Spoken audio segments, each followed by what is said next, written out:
اعوذ باللہ من الشیطان الرجیم، بسم اللہ الرحمن الرحیم۔ رب اشرح لی صدری ویسر لی امری واحلل عقدۃ من لسانی یفقہوا قولی۔ ریاض الصالحین حصہ اول، اللہ تعالیٰ کے خوف اور اس کی ملاقات کے شوق میں رونے کا بیان۔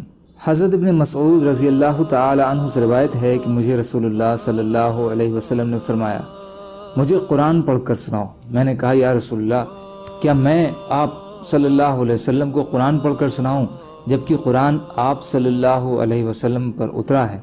آپ صلی اللہ علیہ وسلم نے فرمایا، میں اپنے علاوہ دوسرے سے سننا پسند کرتا ہوں۔ چنانچہ میں نے آپ صلی اللہ علیہ وسلم کے سامنے سورہ نساء پڑھی، یہاں تک کہ جب میں اس آیت پر پہنچا تو اس وقت کیا حال ہوگا جب ہم ہر امت میں سے ایک گواہ لائیں گے اور آپ کو ان سب پر گواہ بنائیں گے۔ تو آپ صلی اللہ علیہ وسلم نے فرمایا، بس اب کافی ہے۔ میں آپ صلی اللہ علیہ وسلم کی طرف متوجہ ہوا تو دیکھا کہ آپ صلی اللہ علیہ وسلم کی آنکھوں سے آنسو جاری ہیں۔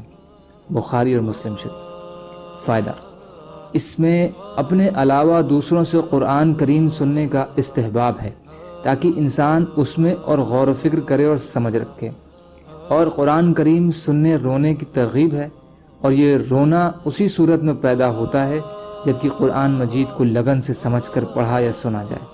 یہ کیفیت جس قدر زیادہ ہوگی، قرآن مجید سننے کا اسی قدر لطف زیادہ آئے گا۔ حضرت انس رضی اللہ تعالی عنہ سے روایت ہے کہ رسول اللہ صلی اللہ علیہ وسلم نے ایک ایسا خطبہ ارشاد فرمایا کہ اس جیسا میں نے کبھی نہیں سنا۔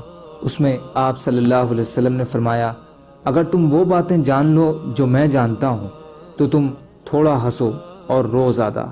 یہ سن کر رسول اللہ صلی اللہ علیہ وسلم کہ صحابہ رضی اللہ تعالی عنہ نے اپنے چہروں کو کپڑوں سے ڈھانپ لیا اور ان کے رونے کی آوازیں آ رہی تھیں۔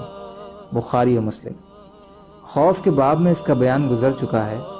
فائدہ: یہاں اس باب میں اس کے ذکر کرنے سے اس بات کو بتانا ہے کہ صحابہ کرام رضی اللہ تعالی عنہ خطبہ و نصیحت سن کر اللہ کے خوف سے رویا کرتے تھے۔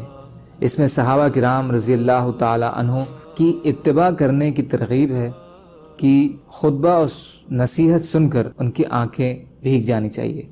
حضرت ابو ہریرہ رضی اللہ تعالیٰ عنہ سے روایت ہے کہ رسول اللہ صلی اللہ علیہ وسلم نے فرمایا، وہ شخص جہنم میں نہیں جائے گا جو اللہ کے ڈر سے رویا یہاں تک کہ دودھ تھنوں میں واپس چلا جائے، اور اللہ کے راستے میں غبار اور جہنم کا دھواں اکٹھا نہیں ہوگا۔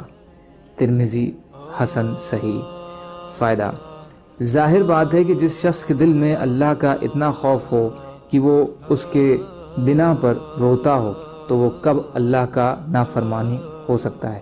یقیناً اس کی زندگی اللہ کے فرما برداری میں اور گناہوں سے بچتے ہوئے گزرے گی۔ اس لیے ایسے شخص کے بارے میں یہ کہنا بالکل صحیح ہے کہ اس کا جہنم میں جانا ایسا ہی ناممکن ہے جیسے تھن سے نکلے ہوئے دودھ کا تھن میں واپس جانا ناممکن ہے۔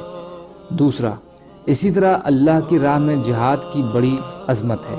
اللہ کی راہ میں مجاہد پر بھی جہنم حرام ہے، کیونکہ اس راہ میں مجاہد پر جو غرد و غبار پڑتا ہے اس کے ساتھ جہنم کا دھواں جمع نہیں ہو سکتا، بشرطے کہ کبیرہ گناہوں سے وہ بچا رہا ہو۔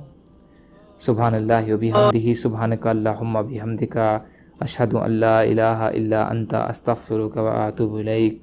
سبحان ربک رب العزت عما یصفون، وسلام علی المرسلین، والحمد للہ رب العالمین، برحمتک یا ارحم الراحمین۔ لا الہ الا اللہ، محمد رسول اللہ۔